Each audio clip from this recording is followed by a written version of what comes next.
This is the Tease ST1 Stratocaster. Shh. Don't say Stratocaster. Hey everybody, welcome back to another edition of Ted Talks Guitars and Life. I want to give you a quick update on the Tease ST1 in battle gray and now 95% blacked out. Hey, if you like this kind of content, man, why don't you like the video, subscribe to the channel, come back anytime and hang out some more at Ted Talks Guitars and Life. Just want to apologize kind of briefly. In my last vid, I lost my audio. So I'm going to talk through a couple of things that I did to the ST1 that there's no video proof of. Because my microphone was on the flits, man. Dang it. I had it rocking, but I lost the audio somehow. I want to walk through what I've done to the ST1 and what needs to be done yet, just by way of a project update. So the first thing that I did by way of upgrades, and some of these are cosmetic upgrades and some of these were functionality upgrades. Okay, everything in Guitar Player is player preferences. However, the string guides had those two chrome metal string trees looking things. Those had to go. These are the Fender style black rolling string guides. They are the kind that come with the anchor pole in them, and so you can always drill an additional hole for the anchor pole, or you can snip that off, which is what I did. Hey, you can see the project list, the playlist below, and I'll take you through what I did exactly on that deal. Okay, the black string guides, Fender style. These are obviously black Musiclily locking tuners. The tuners on the ST1, in my judgment, needed an upgrade. Okay, they were okay, but for my player preferences, I wanted just a little bit better performance from the tuners, and I'm just a locking tuner guy. There's all kind of debate on the interwebs about whether or not locking tuners are a thing and how you can lock the string without locking tuners and all that. When I get a guitar completely set up, I just like the ease of pulling the string through, tightening up the locking mechanism, cutting the cord, and moving down the road after a tune-up. That's just me. Hey, guess what? You do you, man. However it is you want to roll with it, baby. Whatever it is you dig it, Jack. Don't worry about me and my mess. Okay. Musiclily locking tuners in black, of course. This is a Graph Tech black Tusq nut, and so far I have filed it down where it fit in the slot on the neck. I have not glued it in. I will when I get everything adjusted just right. I will put one dab of glue just to hold that in place. I still need to file the nut down a bit, and I need to file the nut slots down just a smidge, okay? So that needs to be done. What else did I do? I put 9 to 42 strings on it instead of 10 to 46. I just want to try that with the Strat for a while. I've played 9s and 10s in the past, and just for this particular Strat, I just thought 9s were going to be cool, so I did that. This is the Guyker output jack. It did not come with the jack itself. It's just the shell, just the boat as it's called. It was plug and play in terms of the fit. This is a pure tone output jack that I've installed. I used 2 of the black Pickguard screws to hold this in place. Guyker, man, great plug and play solution for the Tease ST1. This is the Musiclily 2 single coil and a humbucker 5-way switch. And if you watched any of the previous vids, I continue to like the switch, and the pots are okay.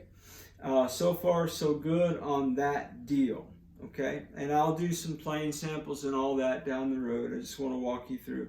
I did use black pickguard screws on the outer screws. This is 11-hole pickguard. This body was designed for an 8-hole pickguard.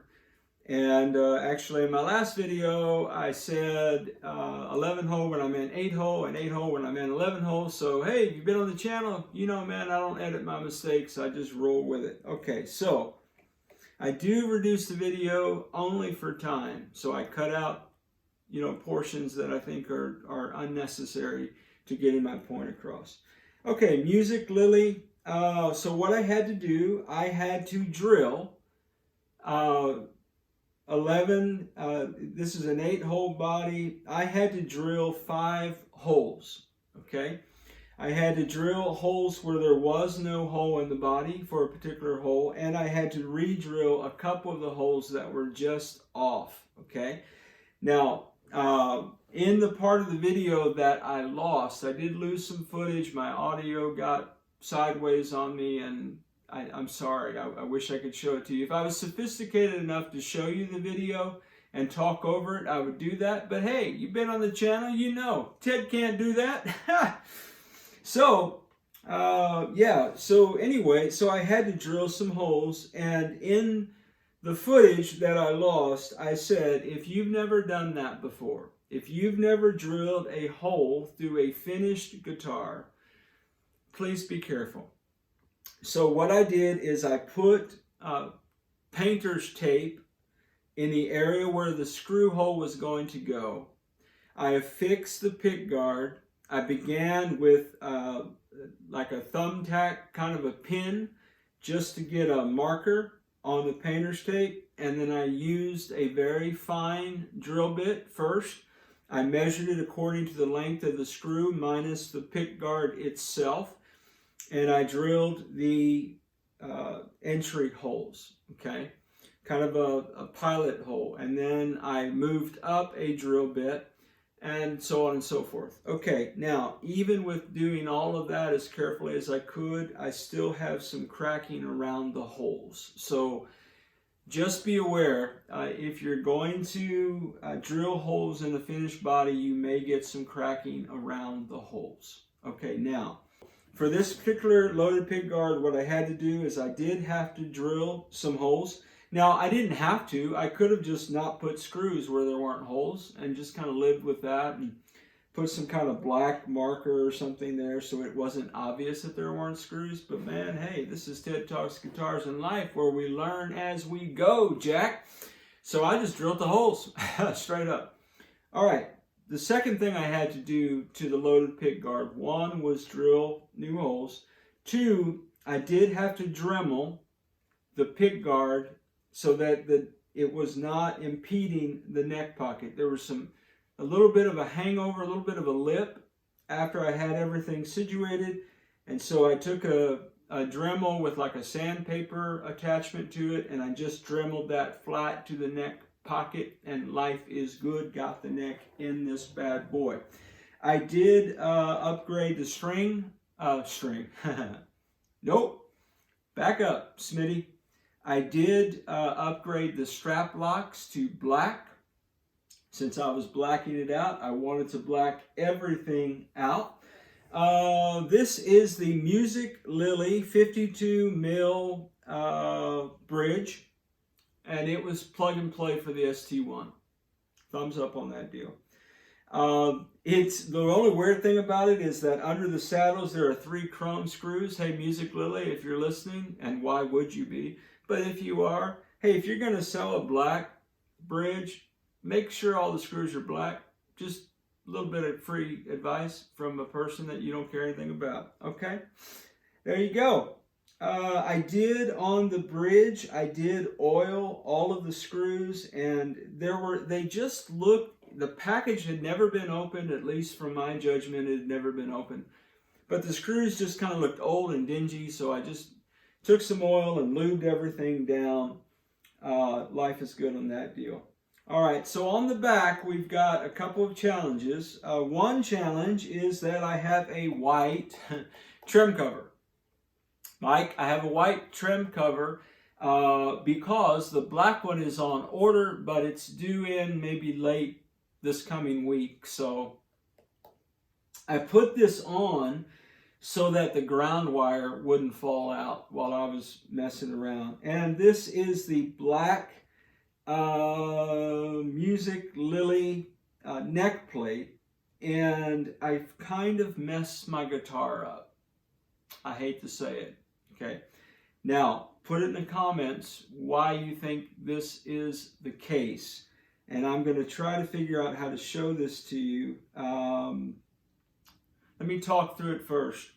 So one, the neck plate was the identical size. The screws were approximate to the original screws. I opted to put the black plastic with the black plate, although I usually would just use the plate itself, but I opted to use the plastic. Could have been part of the reason. I did wax the screws, you know, because I did bore out the neck screws so that it just would drop through the body, not thread the body of the guitar, go right into the neck. And so I'd waxed the screws a little bit, and I guess either I don't know my own strength, or I wouldn't want to say that basswood is soft wood and it just happened. I'm not blaming Tease Guitars for this. Let me show you.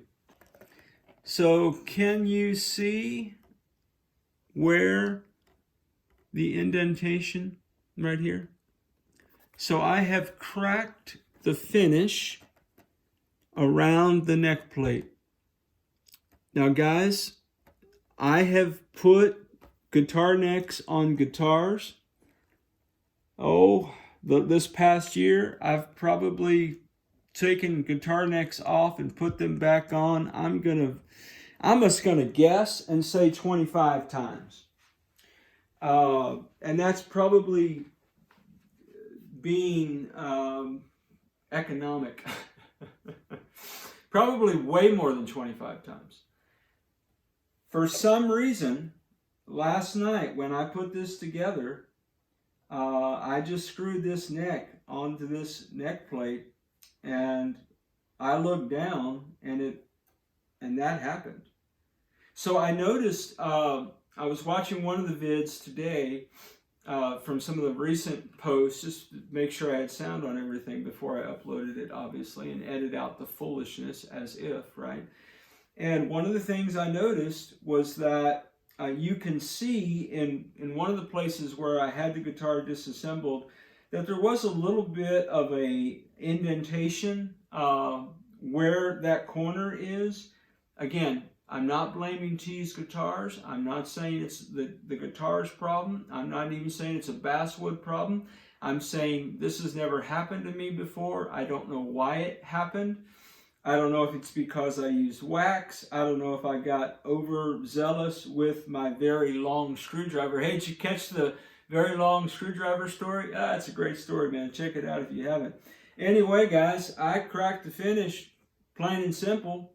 So I have, by the way, taken the trem out of the equation. I have blocked that off.